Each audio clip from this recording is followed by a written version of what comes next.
아시게 하셨습니까? 자, 임대차의 효력 617페이지입니다. 예, 오전에 하던 갱신의 간접적 강제는 임차인의 권리와 관계된 사항이기 때문에 조금 이따 설명을 드리겠습니다. 자, 시험에 중요한 것은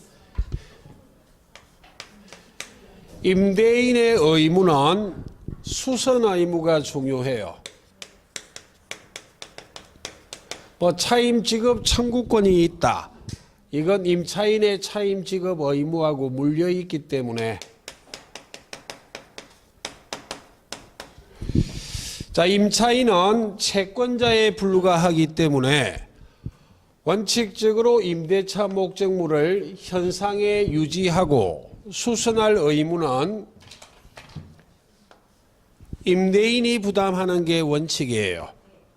그때 임대인에게 수선 의무가 있다라는 규정은 지금은 계약법이기 때문에 당연히 임의 규정입니다. 임의 규정이기 때문에 임대인의 수선 의무를 면제하는 특약이 가능합니다. 면제 특약이 가능하기 때문에 임대인의 수선 의무를 면제하는 특약을 한다면 그때는 수선 의무를 임차인이 부담하는 거예요.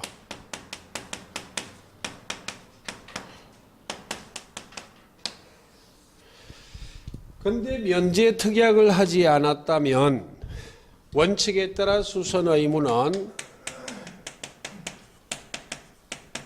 그대로 임대인이 부담합니다.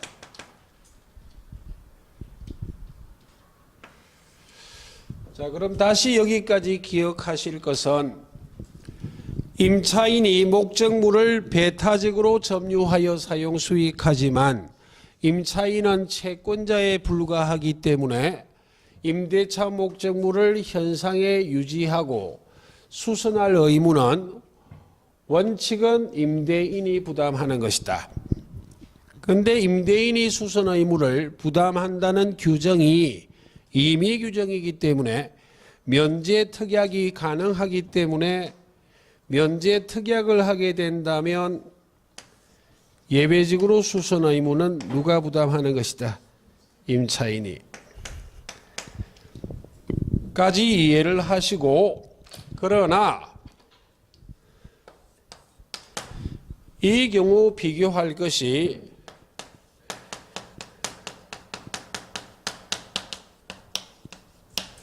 별다른 비용을 들이지 않고 손쉽게 수선할 수 있는 사소한 하자는 애초부터 임차인이 수선하는 겁니다. 위의 내용하고는 다른 말이에요. 그때 면제 특약이 가능한 것은 대규모 수선만 면제 특약이 죄송합니다. 소규모 수선만 면제 특약이 가능하지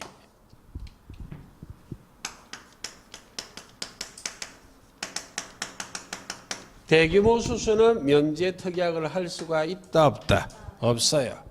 소규모 수선에 대한 면제 특약이 있다면 그때는 예외적으로 임차인이 수선 의무를 부담하는 것이나 대규모 수선은 면제 특약을 허용하지 않기 때문에 이건 누가 수선해야만 한다? 임대인이. 라는 걸 정리하시고 이 면제 특약이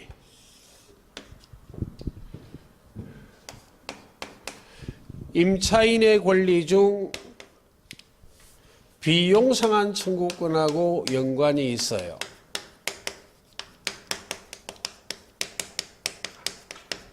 자, 비용 상한 청구권을 하고 한 가지를 설명드릴게요.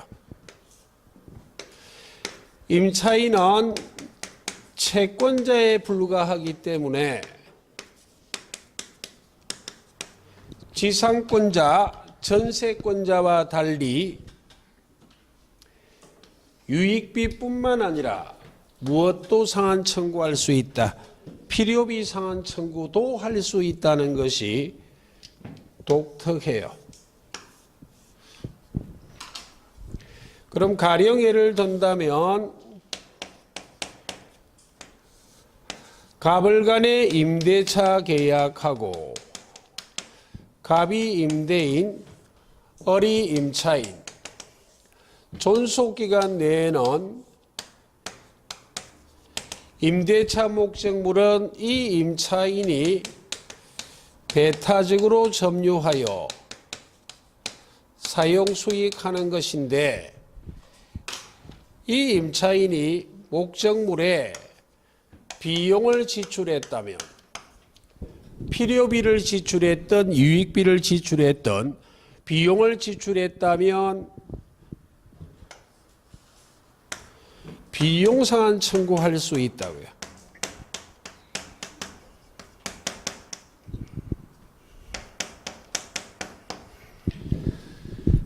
그런데 언제까지 비용 상한 청구할 수 있을 것인가? 이 임차인이란 점유자는 적법한 계약 관계를 가진 점유자이기 때문에 점유자의 비용 상한 청구권에 관련된 규정 203조는 적용하지 않습니다. 203조의 점유자의 비용 상한 청구권은 임차인처럼 적법한 계약 관계를 가진 점유자가 비용을 지출했을 때에는 203조를 적용하지 않아요. 점유자와 회복자의 관계에서 점유자는 적법한 계약 관계를 갖지 않는 점유자, 본건이 없는 점유자가 비용을 지출한 경우 그때 적용하는 규정이에요. 임차인처럼 임대차 계약이란 적법한 계약 관계가 있는 이런 적법한 점유자, 임차권이란 본건을 가진 점유자가 비용을 지출했을 때에는 203조의 점유자의 비용 상한 청구권을 적용하는 것이 아니라 이 계약 관계에 따른 법리나 법 조항을 적용해야만 해요. 되겠습니까? 그래서 점유자의 비용 상한 청구권 203조는 적법한 계약 관계가 없기 때문에 회복자가 내 물건 돌려주세요라고 반환 청구하면 그때 비용 상한 청구하는 거예요. 근데 임차인은 임대차 계약이란 적법한 계약 관계가 있습니다. 그럼 언제 비용 상한 청구할 수 있을 것인가? 라는 것을 규정해 놓고 있다고요.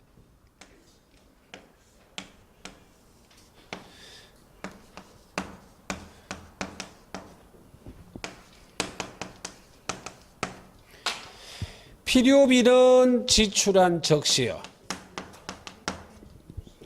유익비는 가액의 증가가 현존해야 되기 때문에 존속기간 내에는 이 물건을 임차인이 점유하고 있기 때문에 가액의 증가가 현존한지 현존하지 않는지는 임대차 종료한 때 따집니다.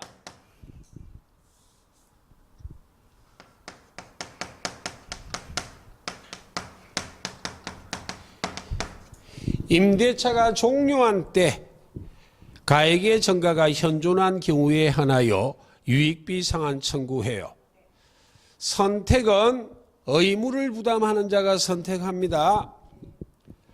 임차인이 비용 상한 청구한다는 말은 의무는 임대인이 부담하기 때문에 가액의 증가가 현존한 경우에 하나여 지출액을 상환할 것인지 정가액을 상환할 것인지는 의무를 부담하는 임대인이 선택한다.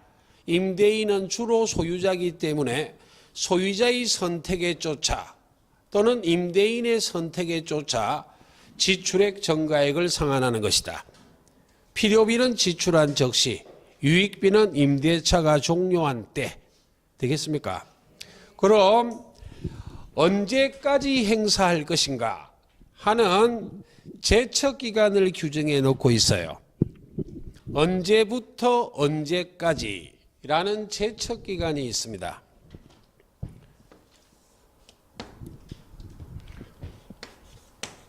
법이 예정한 권리 행사 기간이요.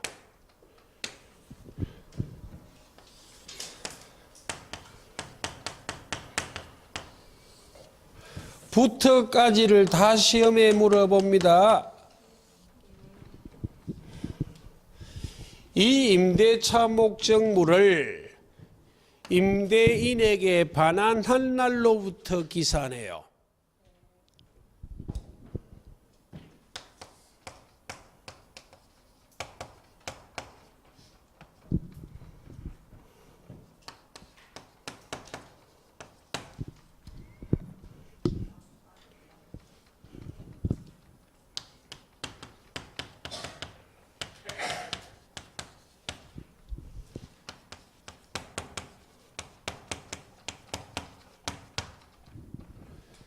임대차가 종료한 날 아닙니다.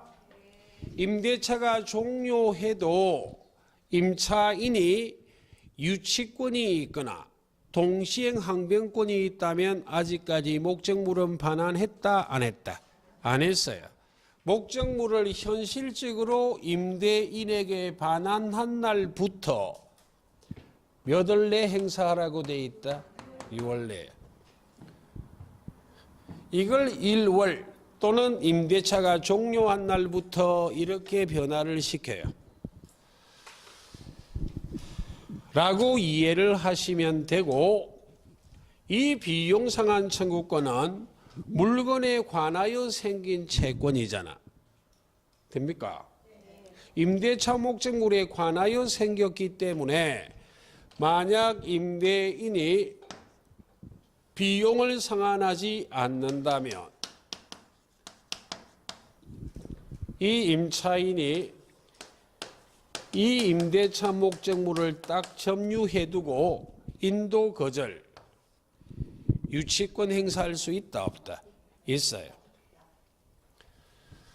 자, 그럼 비용 상환 청구권은 됐고, 자, 임대인이 수선 의무를 부담하는 것이 원칙인데 임차인은 채권자에 불과하기 때문에 이 규정이 임의 규정이기 때문에 면제 특약이 가능해요. 면제 특약이 가능한데 소규모 수수는 면제를 시킬 수 있지만 대규모 수수는 면제가 되지 않습니다. 그럼 소규모 수수를 전제하여 수선 의무를 누가 부담하는 예외가 있다? 임차인이.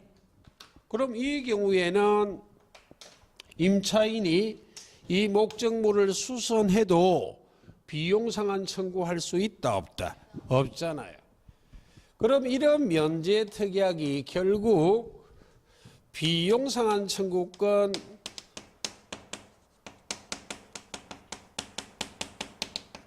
포기 특약이에요. 되겠습니까? 소규모 수선을 전제하여 임대인의 수선 의무를 면제시키기로 하는 이런 특약을 했다는 말이 결국 임차인이 수선을 해도 수선한 비용을 돌려달라 청구할 수 있다 없다? 없기 때문에 임대인의 수선 의무를 면제하는 특약이 달리 무엇을 포기한 특약이다? 비용 상환 청구권을 포기한 특약이기 때문에 비용 상환 청구권을 포기했기 때문에 비용을 상환하지 않는다고 유치권은 행사할 수 있다 없다? 없기 때문에 이런 특약이 비용 상환 청구권 포기 특약이면서 유치권 배제 특약이기도 해요. 되겠습니까?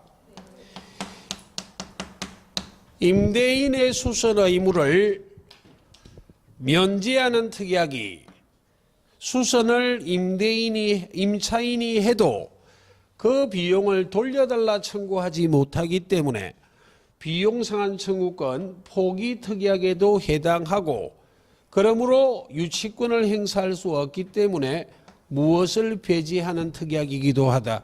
유치권 배제 특약이요. 가장 대표적인 예가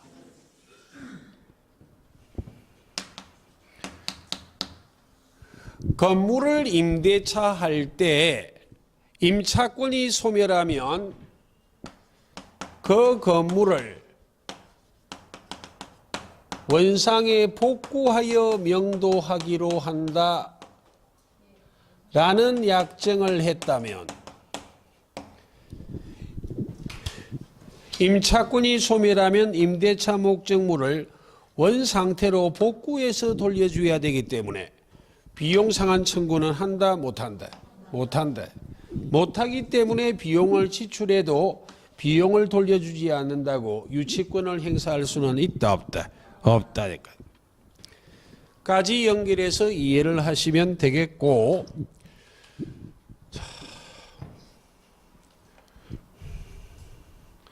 글이 이상하게 돼 있네.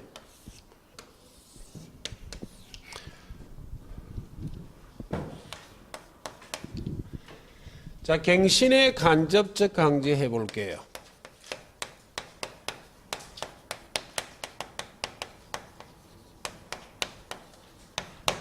이 갱신의 간접적 강제가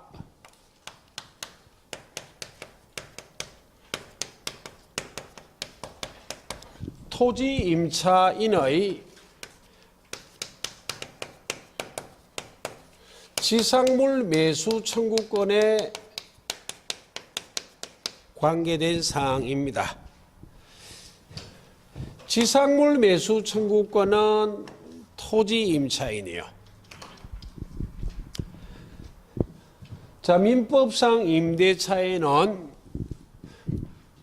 편면적 강행 규정이 여러 개가 있어요. 편면적 강행 규정이 여러 가지가 있는데 거의 대부분은 임의 규정인데, 시험에 물어보는 임의 규정 두 개는 꼭 기억해야 됩니다. 임대차뿐만 아니라 민법상의 비용상한 청구권에 관련된 규정은 전부 다 무엇이다? 임의 규정이요. 이건 기본이고, 그럼 임대차에서 시험에 자주 물어보는 임의 규정 하나는 꼭 기억해야 돼요. 임차권을 양도하고 임대차 목적물을 전대에 관련된 규정이 전부 무엇이다? 임의 규정이라. 임의 규정. 그게 잘 안 떠오르거든. 편면적 강행 규정은 여러 가지가 있어요. 그 중에 가장 대표적인 것 중에 하나가 차임을 2기를 연체하면 임대차를 해지할 수 있다는 규정이 편면적 강행 규정입니다. 그 편면적 강행 규정이란 이야기는 본법에 위반한 약정으로 임차인에게 불리한 것은 효력이 없다. 그럼 임대차 할 때 1기를 연체하면 해지할 수 있다. 임차인에게 불리하다 안 하다? 불리하잖아. 무효입니다. 3기를 연체하면 해지할 수 있다. 임차인에게 불리하다 안 하다? 안 하잖아. 유효해요. 예를 든다면 그런 논리입니다. 그 외에도 여러 가지가 있지만 지상물 매수 청구권에 관련된 규정은 편면적 강행 규정이에요. 예. 그럼 이런 걸 말합니다.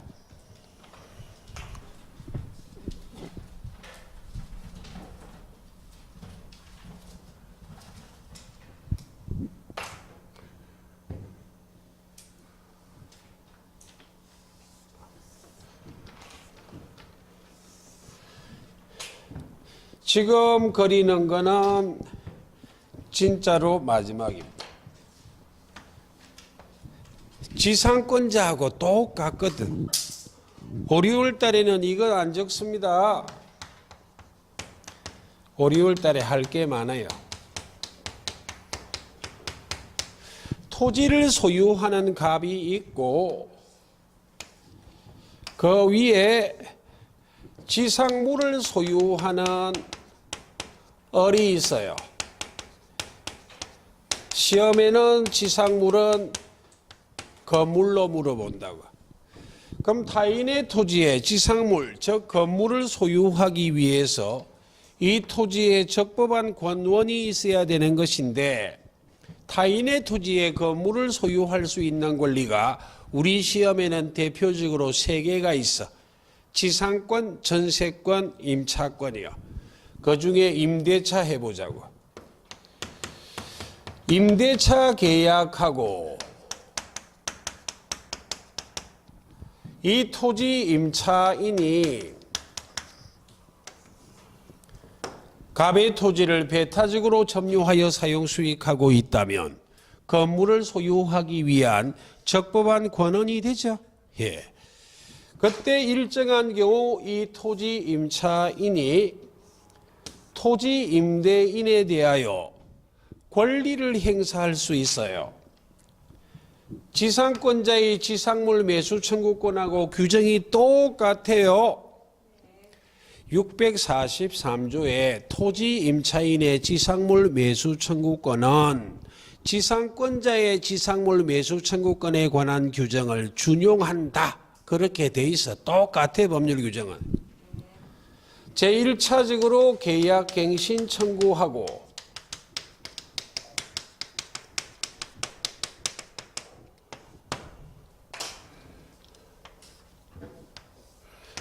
토지 임대인이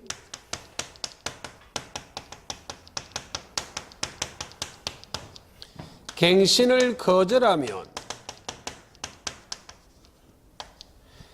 제2차적으로 지상물 매수 청구한다.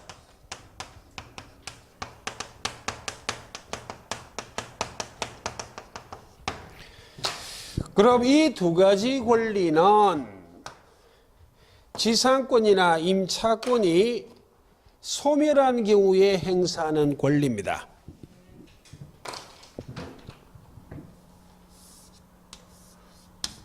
지상권이나 임차권이 소멸해야만 행사하는 권리인데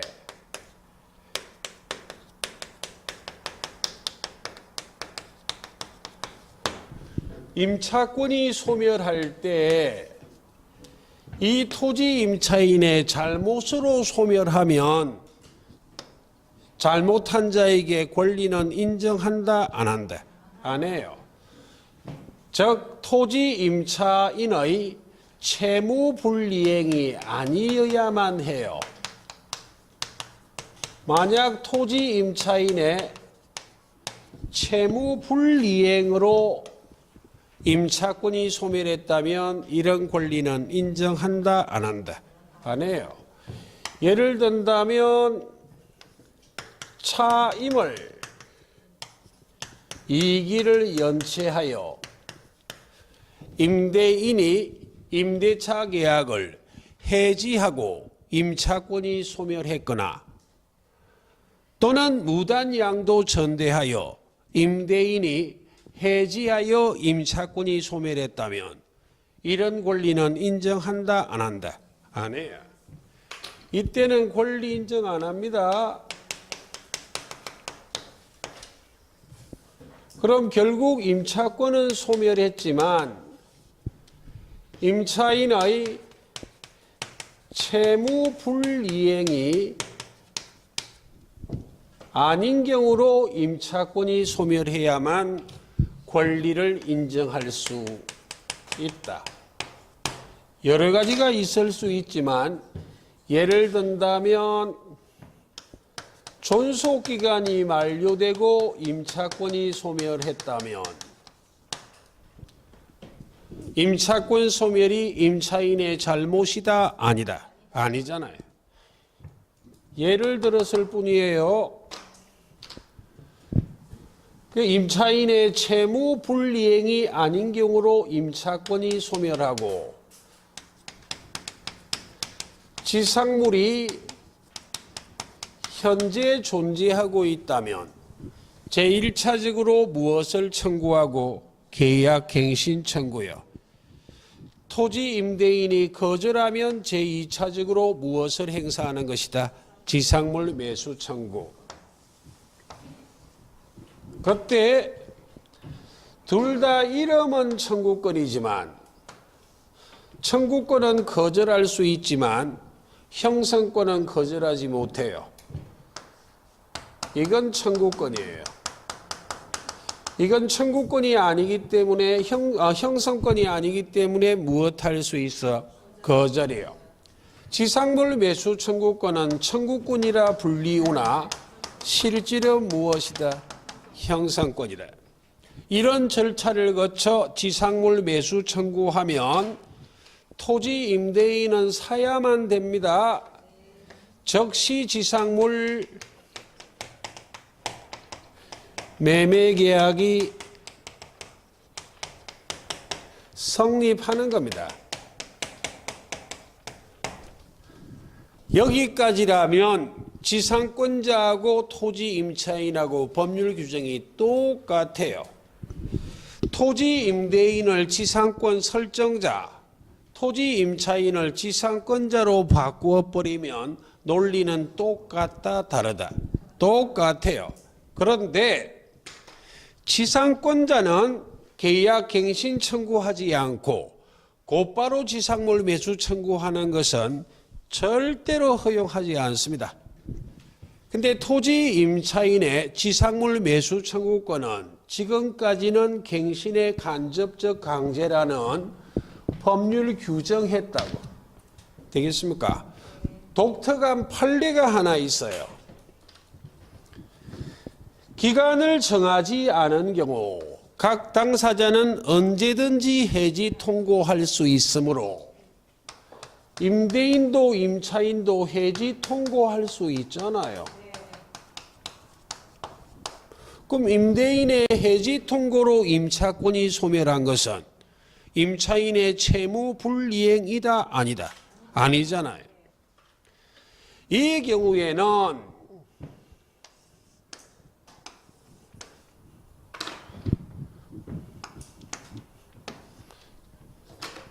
토지 임차인은 계약갱신 청구하지 않고 곧바로 지상물 매수 청구할 수 있다는 독특한 판례가 있다 없다? 왜냐하면 판례가 말하기를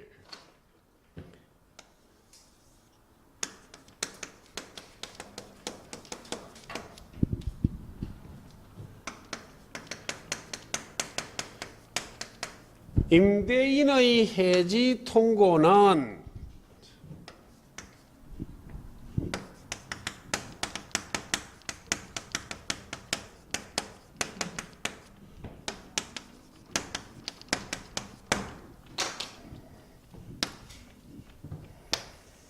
갱신 거절의 의미가 포함되어 있다, 포함되지 않았다? 포함되었다고. 갱신 거절의 의미가 포함되어 있다고 보기 때문에 계약 갱신 청구하지 않고 곧바로 지상물 매수 청구할 수 있다는 판례가 있다 없다? 있어요. 근데 이런 판례는 지상권에는 없거든. 왜냐하면 지상권에는 소멸 통고 제도가 있다 없다? 없잖아요. 기간을 정하지 않았을 때에는 민법 280조의 최단존속기간이 강행 규정이기 때문에 280조를 그대로 적용해야지 각 당사자는 언제든지 소멸 통고할 수 있다는 논리는 적용한다 안 한다? 안 한다고. 지상권도 소멸 통고가 있다면 이 논리를 그대로 할 것인데 지상권은 소멸 통고 제도가 없기 때문에 지금 말하는 이건 판례입니다.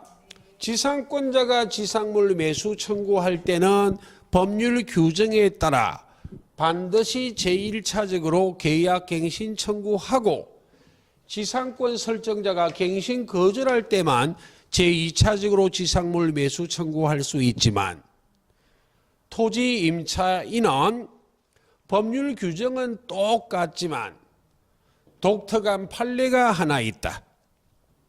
토지 임대차 할 때 기간을 정하지 않았다면 각 당사자는 언제든지 해지 통고할 수 있잖아요.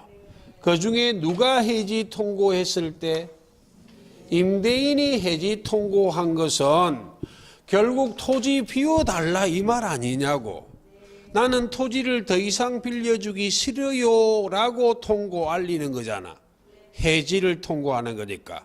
물론 6월이 경과해야만 소멸하겠지만, 그러니까 임대인의 해지 통고의 의미 속에는 무엇이 포함되어 있어? 갱신 거절의 의미가 포함되어 있다고 해석하기 때문에 임대인의 해지 통고로 임차권이 소멸하고 지상물이 현존하고 있다면 토지 임차인이 지상물 매수 청구할 때는 계약 갱신 청구를 한다 안 한다? 안 한다고. 이 판례는 지상권, 임차권을 비교하면 어디에만 있는 판례다? 임차권에만 있지 지상권에는 이런 판례가 있다 없다? 없어요. 이해하셨습니까? 예. 그래서 이 판례를 시험에 자주 물어본다고. 지상권하고 비교해서. 지상권자는 지상물 매수 청구할 때는 반드시 계약 갱신 청구해야만 한다. 토지 임차인이 지상물 매수 청구할 때는 반드시 계약 갱신 청구할 필요는 있다 없다? 없어요. 원칙이 계약 갱신 청구하는 것이지 계약 갱신 청구하지 않고 곧바로 지상물 매수 청구할 수 있다는 판례가 있다 없다? 있다. 이거. 어떤 경우에 임대인의 해지 통고로 임차권이 소멸한 경우, 임대인의 해지 통고의 의미 속에는 무엇이 포함되어 있어? 갱신 거절의 의미가. 그러니까 갱신 청구는 한다 안 한다? 안 한다고. 지금은 좀 어렵습니다. 처음 하시는 분은 서서히 조금씩 쉬워져요. 그렇기 때문에 자수하면 시험장에 가시기 전까지도 어려워요. 조금씩 쉬워질 뿐이에요. 그리 해도 다 합격하십니다. 지금처럼 하시면 자신감이 반감되면 가까운 공인중개사 사무실에 한번 가보시면 돼요. 소장이 어떤 분이죠? 손 한번 들어라 바로 오세요. 눈 한번 쳐다보세요. 초롱초롱한지. 그런 분도 합격해요. 여러분들이 훨씬 샛별처럼 반짝거려요. 립 서비스가 아니라 다들 그렇게 어려운 과정에 합격합니다. 막 90 먹고 이렇게 합격하는 시험 점수가 아닙니다. 민법이 특히요. 근데 민법도 범위만 안 정해져 있으면 여러분이 어렵게 느끼는 부분 다 빼버릴 건데 민법은 범위가 딱 정해져 있습니다. 그래서 출제가 몇 차례 된 건 어려워도 해야 된다고요. 제가 없는 어려운 거 만들어서 가르치는 거 없어요. 다행히 빈출이 아니고 10년에 한 번쯤이면 한 번쯤 설명할 때 한 번 드러나 보십시오 하고 설명해요. 부담스러우면 그런 건 버려도 돼. 출제 가능성이 낮은 것은. 근데 어렵더라도 빈출은 아셔야만 해요. 되겠죠? 예. 그 다음, 그래서 지금 이 시간에 하는 건 중요해요. 시험에 자주 물어보는 거예요. 건물 임차인의 부속물 매수 청구권이에요.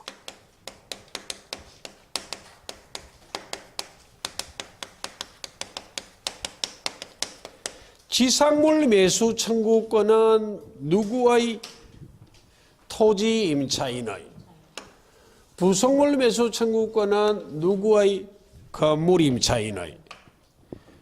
이 부속물이란 건물에 부속된 물건을 말해요. 지상물이란 이야기는 땅지자, 위상자, 이 토지 위에 있는 물건을 말한다고. 되겠습니까? 예. 그럼 건물 임차인의 부속물 매수 청구권 요건을 한번 해보자고요. 하기 전에 지상물 매수 청구권과 공통점은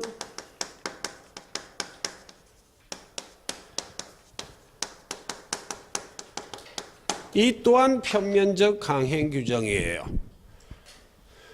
그럼 오늘 편면적 강행 규정 4개 기억합니다. 4개. 시험에 제일 자주 물어보기도 해요. 나중에 한 서너 개를 더 추가할 거예요. 그 중에 한두 개만 더 갖고 가면 돼. 4개까지 다 할 필요는 없고. 오늘 하는 지상물 매수 청구권, 부속물 매수 청구권 편면적 강행 규정.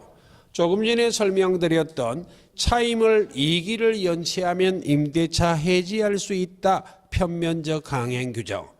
앞 시간에 존속기간에 설명드렸던 임대인이 해지 통고하면 몇 월? 6월. 임차인이 해지 통고하면 몇 월?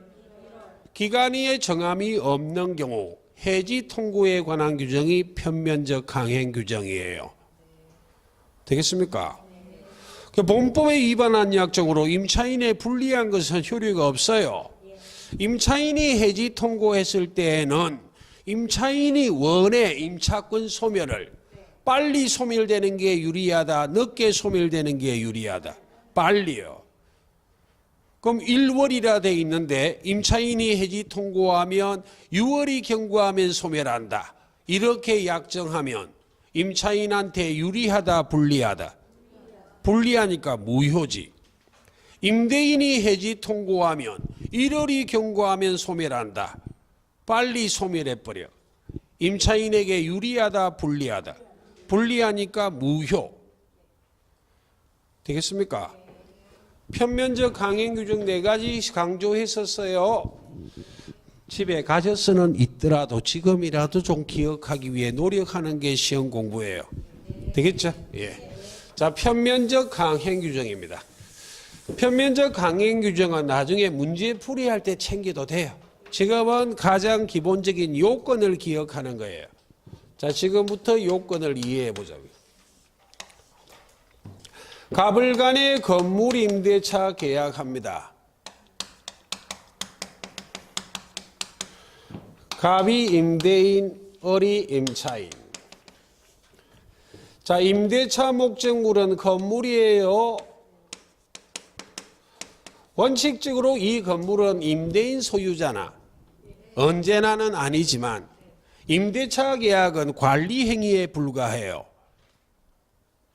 즉 다시 말하면 임대차 계약이 채권행위, 의무부담행위이기 때문에 이행의 문제를 남기기 때문에 반드시 이 목적물이 임대인에게 처분권한 소유권 등이 있어야만 하는 것은 아니다. 타인의 물건이나 타인의 권리도 매매할 수 있듯이 타인의 물건도 임대차할 수 있다 없다? 있어요. 그런 건 다소 이례적이에요. 그럼 이 건물에 부속시킨 물건이 있다고.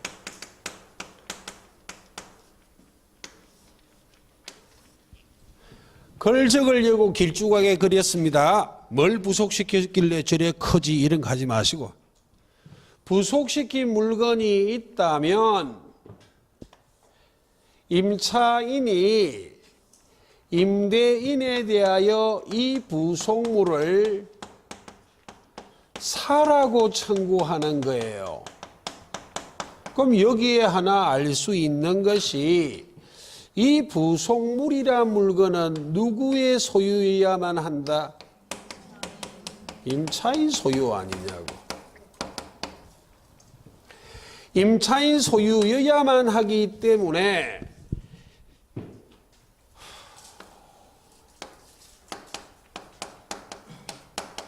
임대차 목적물에 부합이 돼서는 된다, 안 된다?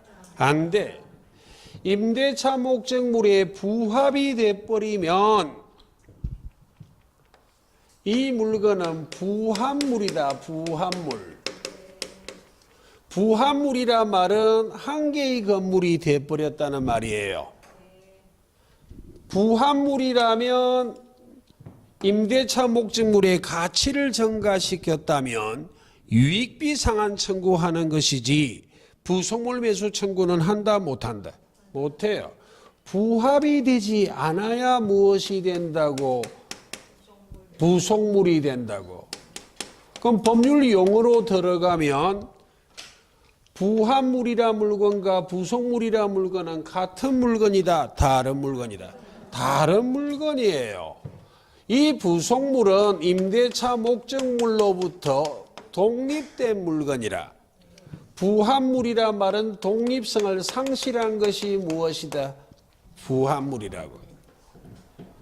그래서 임차인 소유여야만 하고 임차인 소유가 되기 위해서는 부합이 돼서는 안 되기 때문에 독립한 물건이라 이 물건 따로 이 물건 따로따로의 물건이라고 이해하셨습니까? 그때 이 부속물은 객관적 편익에 기여할 수 있어야만 해요. 객관적 편익이란 말은 단지 임차인의 특수 목적으로 임차인에게만 이익이 되는 물건은 객관적 편익이 있다 없다? 없어요. 객관적이란 말은 일반적 임차인이 아닌 제3자에게도 이익이 될 필요가 있다 없다? 있어요. 대표적인 예로 누구한테도 소용이 있어야 한다? 임대인에게도 소용이 있어야지. 임대인에게 아무 소용이 없는 것은 부속물 매수 청구할 수 있다 없다? 없잖아요. 근데 지상물 매수 청구권은 요건만 갖추고 있다면 지상물 매수 청구하지 객관적 편익 이런 거 요건 아니에요. 객관적 편익은 무엇을 청구하기 위한 요건이다? 부속물이요. 지상물은 객관적 편익이 요건이다? 아니다? 아니라고. 그래서 지상물이 건물이라면 서로 미등기 무허가 건물이라 임대인에게 아무 소용이 없어도 법률이 요구하는 요건만 갖추면 지상물, 건물 매수 청구는 해요. 근데 부속물은 객관적 편익이 무엇이다? 요건이에요. 이런 요건을 갖추고 있을 때 부속물 매수 청구하는데 그냥 부속물 매수 청구하는 건 아니에요. 두 가지 중에 한 가지의 요건을 갖추어야만 돼요. 그 말은 이 부속물이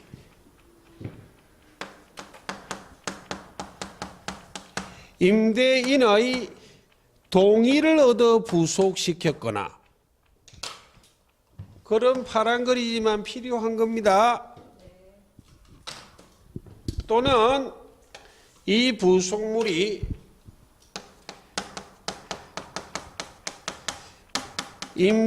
임대인으로부터 매수해야만 해요.